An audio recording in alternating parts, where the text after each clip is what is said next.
हरे Krishna. Shrimad Bhagavatam canto 12 chapter 12 Shrimad Bhagavatam की संक्षिप्त विषय सूची।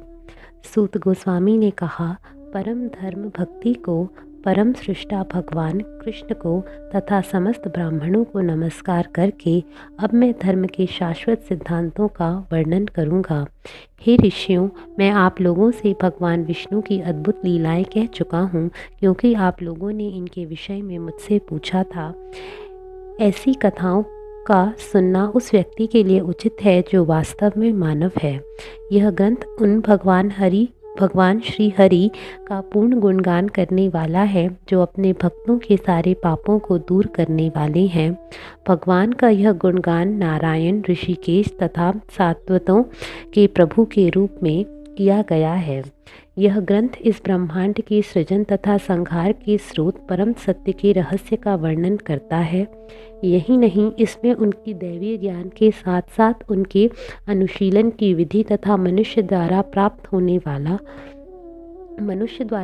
होने वाली दिव्य अनुभूति का भी वर्णन हुआ है। इसमें भक्ति की विधि के साथ साथ वैराग्य का गौण स्वरूप तथा महाराज परीक्षित एवं नारद मुनि के इतिहास का भी वर्णन हुआ है। इसके साथ ही ब्राह्मण पुत्र के शाप के शमनार्थ परीक्षित का आमरण उपवास करना तथा परीक्षित और ब्राह्मण श्रेष्ठ शुकदेव के मध्य हुई वार्ता का भी वर्णन हुआ है। भागवत बतलाती है कि किस तरह योग में ध्यान स्थिर करके मृत्यु के समय मोक्ष प्राप्त किया जा सकता है। इसमें नारद तथा ब्रह्मा के बीच हुई वार्ता, भगवान के अवतारों की गणना तथा भौतिक प्रकृति की अव्यक्त अवस्था से लेकर क्रमशः यह ब्रह्मांड जिस तरह बना उसका भी वर्णन हुआ है। इस शास्त्र में उद्धव तथा मैत्रेय के साथ विदुर के संवादों, इस पुराण के विषय में प्रश्न तथा प्रलय के समय भगवान के शरीर में सृष्टि के विलीन होने का भी वर्णन हुआ है। प्रकृति के गुणों के उद्वेलन से उत्पन्न सृष्टि, तात्विक विकारों के विकास की 7 अवस्थाएं तथा उस विश्व अंडे का निर्माण जिससे भगवान के विश्व रूप का उदय होता है, इन सबों का इसमें पूरी तरह वर्णन हुआ है। अन्य विषयों में काल की स्थूल तथा सूक्ष्म गतियाँ, गर्भोदकशाही विष्णु की नाभि से कमल की उत्पत्ति तथा हिरण्याक्ष असुर का वध जब गोवर्धक सागर से पृथ्वी का उद्धार हुआ सम्मिलित है। भागवत में देवताओं, पशुओं तथा आसुरी योनियों की उत्पत्ति, भगवान रुद्र के जन्म तथा अर्धनारीश्वर के स्वयंभुव मनु के प्राकट्य का भी वर्णन हुआ है। इसमें प्रथम स्त्री शतरूपा, जो कि मनु की अति गुणी प्रिया थी, तथा प्रजापति कर्दम की पवित्र पत्नियों की संतान का भी वर्णन हुआ है। भागवत में महान कपिल मुनि के रूप में भगवान के अवतार का और इन विद्वान महात्मा तथा उनकी माता देवहूति के बीच हुई वार्ता का अंकन है। इसमें 9 महान ब्राह्मणों की संतानों, दक्ष के यज्ञ के विध्वंस तथा ध्रुव महाराज के इतिहास, तत्पश्चात राजा पृथु एवं राजा प्राचीन बहिर की कथाएं, प्राचीन बहिर तथा नारद के बीच संवाद तथा महाराज प्रियव्रत के जीवन का वर्णन हुआ है। तत्पश्चात हे ब्राह्मणों, भागवत में राजा नाभि, भगवान ऋषभ तथा राजा भरत के चरित्र एवं कार्यों का वर्णन मिलता है। भागवत में पृथ्वी के महाद्वीपों, वर्षों, समुद्रों, पर्वतों तथा नदियों का विस्तृत वर्णन मिलता है। इसमें स्वर्गिक मंडल की व्यवस्था तथा पाताल और नरक में विद्यमान स्थितियों का भी वर्णन हुआ है।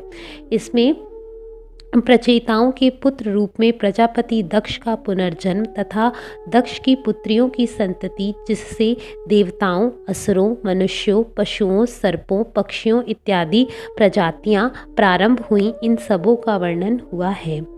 हे ब्राह्मणों, भागवत में वृत्तासुर के तथा दिति पुत्र हिरण्याक्ष एवं हिरण्यकश्यप के जन्मों तथा मृत्युओं का और उसी के साथ दिति के महानतम वंशज महात्मा प्रहलाद के इतिहास का वर्णन हुआ है। इसमें प्रत्येक मनु का शासनकाल, गजेंद्र के मोक्ष तथा प्रत्येक मनवंतर में भगवान विष्णु के विशिष्ट अवतारों यथा भगवान हयशीर्ष का भी वर्णन है। भागवत में कूर्म, मत्स्य, नरसिंह तथा वामन के रूप ब्रह्मांड के स्वामी के प्राकट्यों एवं अमृत प्राप्ति के लिए भगवान द्वारा क्षीर सागर के मंथन का भी वर्णन है। देवताओं तथा असुरों के बीच लड़ा गया महासंग्राम, विभिन्न राजाओं के वंशों का क्रमबद्ध वर्णन तथा इक्ष्वाकु के जन्म, उसके वंश एवं महात्मा सुद्युम्न के वंश से संबंधित कथाएं, इन सबों को इस ग्रंथ में प्रस्तुत किया गया है। इसमें इला तथा तारा के इतिहास तथा सूर्यदेव के वंशजों का, जिसमें शशाद तथा नृग जैसे राजा सम्मिलित हैं, वर्णन हुआ है। इसमें सुकन्या, शर्याती, बुद्धिमान, कुकुस्थ, खटवांग, मानधाता, सौभरी तथा सगर की कथाएं कही गई हैं। भागवत में कौशल के राजा भगवान रामचंद्र के पवित्र कारिणी लीलाओं का वर्णन है और उसी के साथ यह भी बताया गया है कि राजा निमि ने किस तरह अपना भौतिक शरीर छोड़ा। इसमें राजा जनक के वंशजों की उत्पत्ति का भी उल्लेख हुआ है। श्रीमद् भागवत में वर्णन हुआ है कि किस तरह भृगुवंशियों में सबसे महान भगवान परशुराम ने पृथ्वी के सारे क्षत्रियों का संहार किया। इसमें उन यशस्वी राजाओं के जीवनों का वर्णन हुआ है जो चंद्रवंश में प्रकट हुए, यथा एल, ययाति, नहुष, दुष्मंत पुत्र भरत, शांतनु तथा शांतनु पुत्र भीष्म जैसे राजा। उसके साथ ही ययाति के ज्येष्ठ पुत्र राजा यदु द्वारा स्थापित महान वंश का भी वर्णन हुआ है। जिस तरह ब्रह्मांड के स्वामी पूर्ण पुरुषोत्तम भगवान श्री कृष्ण यदुवंश में अवतरित हुए, जिस तरह उन्होंने वसुदेव के घर में जन्म लिया और जिस तरह वे गोकुल में बड़े हुए, इन सबका इसमें विस्तार से वर्णन हुआ है। इसमें असुरों के शत्रु श्री कृष्ण की असंख्य लीलाओं का, जिसमें पूतना के स्तनों से दुग्ध के साथ प्राण को चूस लेना, शकट भंजन, तृणावर्त दलन, बकासुर वध, वत्तासुर तथा अघासुर के वध की बाल लीलाएं और ब्रह्मा द्वारा उनके बछड़ों तथा ग्वाल बाल मित्रों को का गुफा में छिपाए जाने के समय की गई लीलाओं का महिमा गान है। श्रीमद् भागवत में बताया गया है कि किस तरह भगवान कृष्ण तथा बलराम के धेनुकासुर तथा उसके साथियों को मारा, किस तरह बलराम ने प्रलंबासुर का विनाश किया और किस तरह कृष्ण ने दावाग्नि से घिरे ग्वाल बालों को बचाया।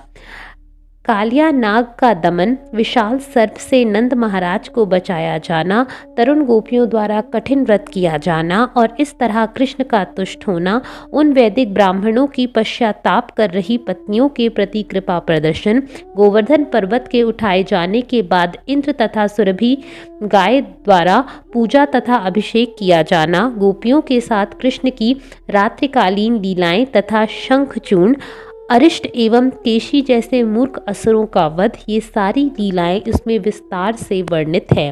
भागवत में अक्रूर के आने, तत्पश्चात कृष्ण तथा बलराम के जाने, गोपियों का विलाप तथा मथुरा भ्रमण का वर्णन मिलता है।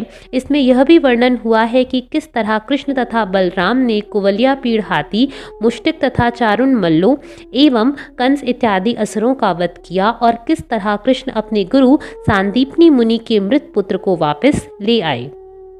तत्पश्चात हे ब्राह्मणों, इस ग्रंथ में बतलाया गया है कि किस तरह उद्धव और बलराम के साथ मथुरा में निवास करते हुए भगवान हरि ने यदुवंश की तुष्टि के लिए लीलाएं की। इसके साथ ही जरासंध द्वारा लाई गई अनेक सेनाओं का संहार, बर्बर राजा काल्यवन का वध तथा द्वारकापुरी की स्थापना का भी वर्णन हुआ है। इस कृति में इसका भी वर्णन हुआ है कि भगवान कृष्ण किस तरह स्वर्ग से पारिजात वृक्ष तथा सुधर्मा सभा भवन लाए और उन्होंने किस तरह युद्ध में अपने प्रतिद्वंदियों को हराकर रुक्मिणी का हरण किया।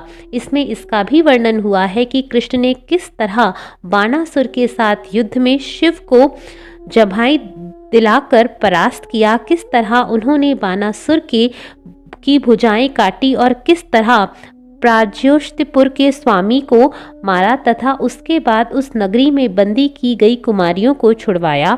भागवत में चेदिराज, पौंड्रक, शाल्व, मूर्ख दंत वक्र, शंबर, द्विविध पीठ, मुर, पंचन तथा अन्य असुरों के पराक्रमों तथा मृत्युओं के वर्णन के साथ साथ बनारस में बनारस में जलाए जाने का वर्णन है। इसमें यह भी बताया गया है कि किस तरह कृष्ण ने पांडवों को कुरुक्षेत्र के युद्ध में लगातार पृथ्वी के भार को कम किया। भगवान द्वारा ब्राह्मण शाप के बहाने अपने वंश की संपत्ति, अपने वंश की समाप्ति, नारद के साथ वसुदेव का संवाद, उद्धव तथा कृष्ण के बीच असाधारण बातचीत जो आत्मविज्ञान को विस्तार से प्रकट करने वाली है और मानव समाज के धर्म की व्याख्या करती है, और फिर भगवान कृष्ण द्वारा अपने योग बल से इस मर्त्यलोक का परित्याग करना, इन सारी घटनाओं का भागवत में वर्णन हुआ है। इस कृति में विभिन्न युगों में लोगों के लक्षण तथा आचरण, कलयुग में मनुष्यों के सम्मुख आने वाली अव्यवस्था, 4 प्रकार के प्रलय तथा 3 प्रकार की सृष्टि का भी वर्णन हुआ है। इसमें बुद्धिमान तथा साधु स्वभाव वाली राजा विष्णुराज परीक्षित के निधन का, शील व्यासदेव द्वारा वेदों की शाखाओं के प्रसार की व्याख्या का, मार्कंडेय ऋषि विषयक शुभ कथा का तथा भगवान के विश्व रूप एवं ब्रह्मांड की आत्मा सूर्य के रूप में उनके रूप की विस्तृत व्याख्या का भी वर्णन है। इस प्रकार हे श्रेष्ठ ब्राह्मण जनों, यहाँ पर तुम लोगों ने जो कुछ मुझसे पूछा था वह सब मैंने बतला दिया। इस ग्रंथ में भगवान के लीला अवतारों के कार्यकलापों का विस्तार से गुणगान हुआ है।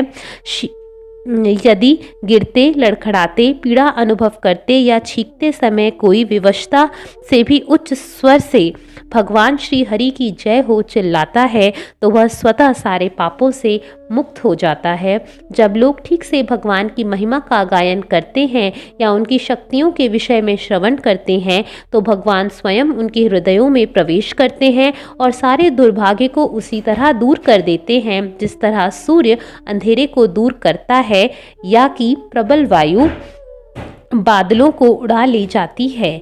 जो शब्द दिव्य भगवान का वर्णन नहीं करते अपितु क्षणिक व्यापारों की चर्चा चलाते हैं वे निरे झूठ तथा व्यर्थ के होते हैं।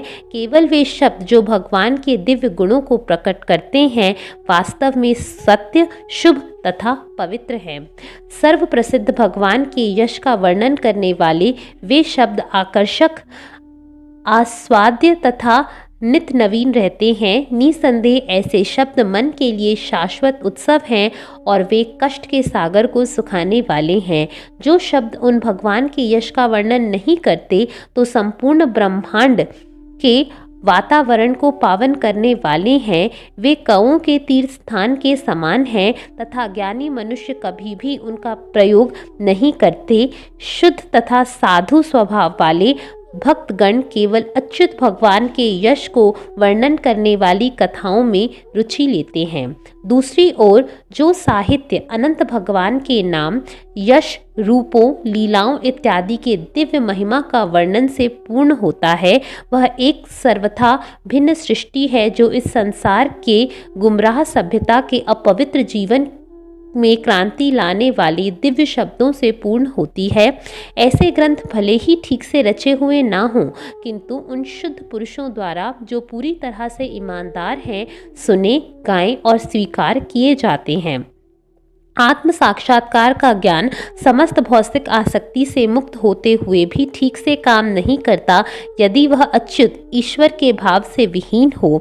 तब अच्छे से अच्छे संपन्न कर्म को प्रारंभ से पीड़ादायक तथा क्षणिक स्वभाव के होते हैं। किस काम के हो सकते हैं यदि उनका उपयोग भगवान की भक्ति के लिए नहीं किया जाता। वर्णाश्रम प्रणाली में सामान्य सामाजिक तथा धार्मिक कर्तव्यों को निभाने में, तपस्या करने में तथा वेदों के श्रवण करने में जो महान उद्यम करना पड़ता है उससे मात्र संसारी यश तथा ऐश्वर्य की ही उपलब्धि हो पाती है। किंतु भगवान लक्ष्मीपति के दिव्य गुणों का आदर करने तथा ध्यान पूर्वक उनका पाठ सुनने से मनुष्य उनके चरण कमलों का स्मरण कर सकता है। भगवान कृष्ण के चरण कमलों की स्मृति प्रत्येक अशुभ वस्तु को नष्ट करती है और परम सौभाग्य प्रदान करती है।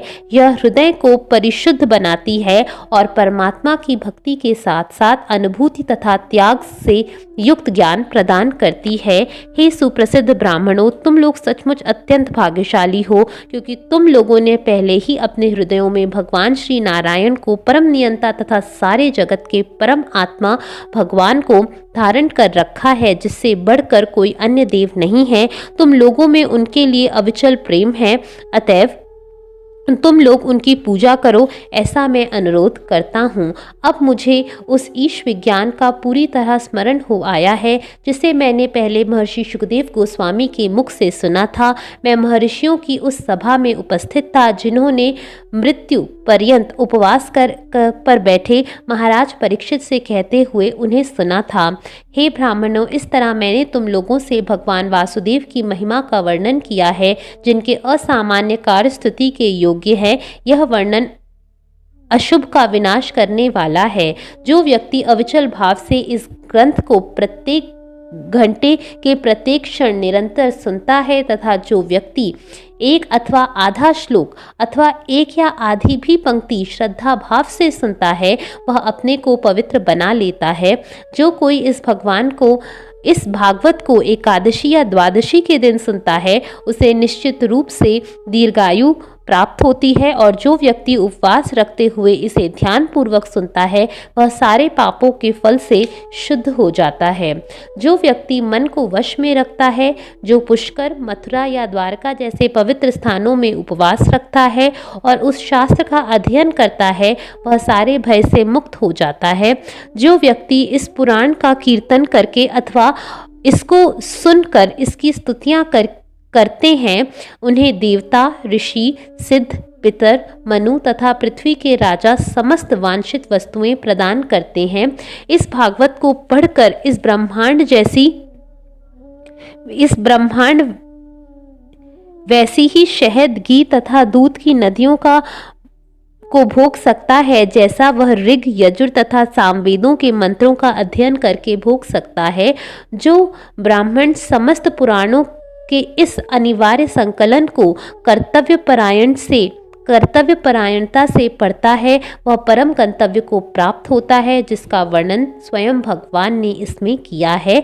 जो ब्राह्मण श्रीमद् भागवत को पढ़ता है, वह भक्ति में अविचल बुद्धि प्राप्त करता है। जो राजा इसका अध्ययन करता है, वह पृथ्वी पर सार्वभौम सत्ता प्राप्त करता है। वैश्य विपुल कोश पा लेता है और शूद्र पापों से छूट जाता है। सारे जीवों के परम नियंता भगवान हरि कलयुग के संचित पापों का संहार करने वाले हैं। फिर भी अन्य ग्रंथों में उनकी स्तुति नहीं मिलती, किंतु असंख्य साकार अंशों के रूप में प्रकट होने वाले पूर्ण पुरुषोत्तम भगवान इस श्रीमद् भागवत की विविध कथाओं में निरंतर तथा प्रचुरता से वर्णित हुए हैं। मैं अजन्मे तथा अनंत परमात्मा को नमन करता हूँ, जिनकी निजी शक्तियाँ ब्रह्मांड की उत्पत्ति, पालन तथा संहार के लिए उत्तरदायी हैं। यहाँ तक कि ब्रह्मा, इंद्र, शंकर तथा स्वर्ग लोकों के अन्य स्वामी भी उन अच्युत भगवान की महिमा की था नहीं पा सकते। मैं उन पूर्ण पुरुषोत्तम भगवान को नमस्कार करता हूँ, जो शाश्वत स्वामी हैं और अन्य सारे देवों के प्रधान हैं, जिन्होंने अपनी 9 शक्तियों को विकसित करके अपने भीतर सारे चर तथा अचर प्राणियों का धाम व्यवस्थित कर रखा है, और जो सदैव शुद्ध दिव्य चेतना में स्थित रहते हैं। मैं अपने गुरु व्यासदेव पुत्र शुकदेव गोस्वामी को सादर नमस्कार करता हूँ। वे ही इस ब्रह्मांड की सारी अशुद्ध वस्तुओं को नष्ट करते हैं। यद्यपि प्रारंभ से वे ब्रह्म साक्षात्कार के सुख में लीन थे और अन्य समस्त चेतनाओं को त्याग कर एकांत स्थान में रह रहे थे, किंतु वे भगवान श्री कृष्ण की मनोहर तथा अत्यंत मधुमय लीलाओं के द्वारा आकृष्ट हुए। अतएव उन्होंने अत्यंत कृपा करके इस सर्वश्रेष्ठ पुराण श्रीमद् भागवत का प्रवचन किया, जो परम सत्य का तेज प्रकाश है और भगवान के कार्यकलापों का वर्णन करने वाला है। हरे कृष्णा।